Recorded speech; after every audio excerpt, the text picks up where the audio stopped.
people help themselves. What kind of wood is this? Oh, the rosewood. Rosewood. Beautiful. Now, how long have you been here? I've been here 15 years ago. And you came from the countryside here? Yes, I live in the rural area in the countryside. Okay. Are these your own designs, or are these designs that... All statue here from the temple. Your temple designs that you're basically copying. There's all sorts of different arts and crafts that people are learning here. Over 800 artisans. Do you do anything but woodworking? Only wood. Only wood. That's your talent. We all have our special talents. Yeah. Do you teach others as well? Oh, sometimes, okay. Sometimes you have people. Akun. Akun, thank you very much. From Siem Reap, it's a 4-hour drive to hook up with my Mekong River cruise. And in Cambodia, every journey is filled with unexpected surprises.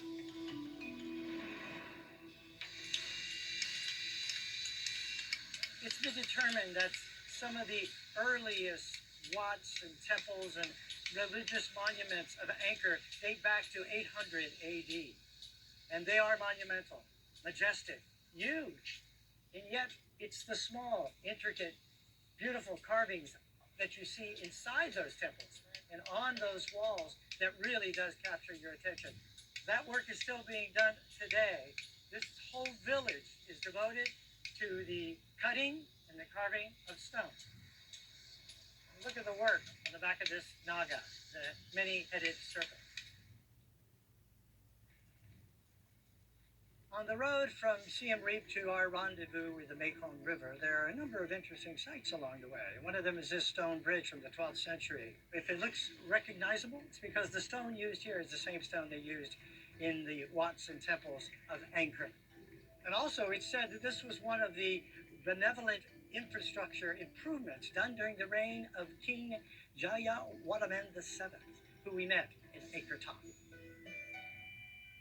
While 95% of Cambodians are Theravada Buddhists, it's the official religion of the country, their Buddhism is highly influenced by Hinduism and animism, spirit worship.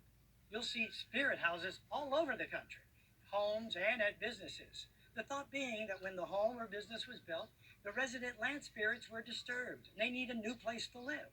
So, since a happy spirit is a good spirit, hence the spirit houses.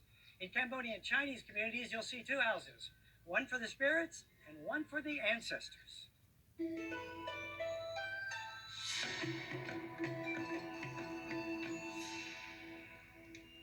Suicide.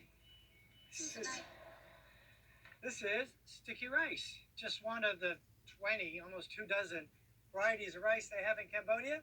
And about 85% of the farmers here in Cambodia are rice farmers. And you see rice fields all along when you're in the countryside along the Mekong and the Mekong River. Look at that.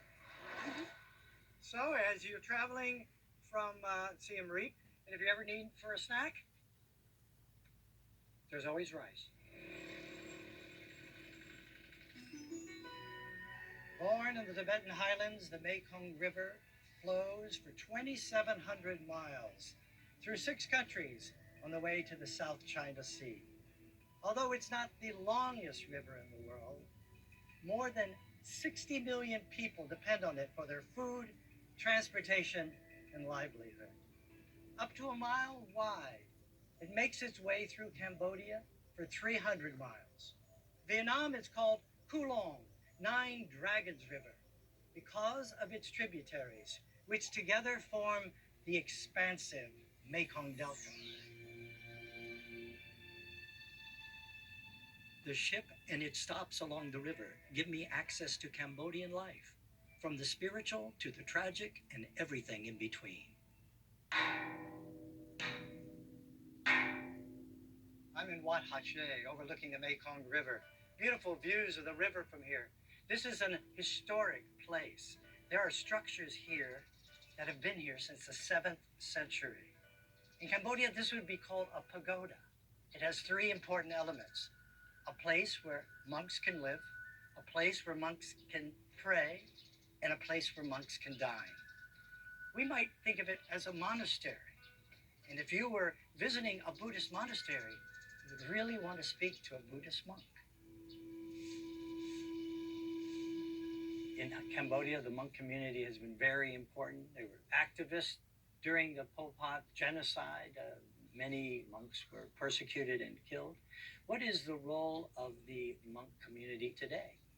ព្រះពុទ្ធសាសនាគឺបានដើរតួសំខាន់ណាស់សម្រាប់អប់រំប្រជាជនឲ្យកាត់បងកាត់ផ្ដាច់នៅអំពើហិង្សាការឈ្លោះប្រកែកការវាយតប់គ្នាតាមរយៈពុទ្ធសាសនានេះគឺបានអប់រំមនុស្សឲ្យយល់ដឹងច្រើនហើយមួយទៀតគឺបានបង្រៀនមនុស្សឲ្យធ្វើនៅអំពើ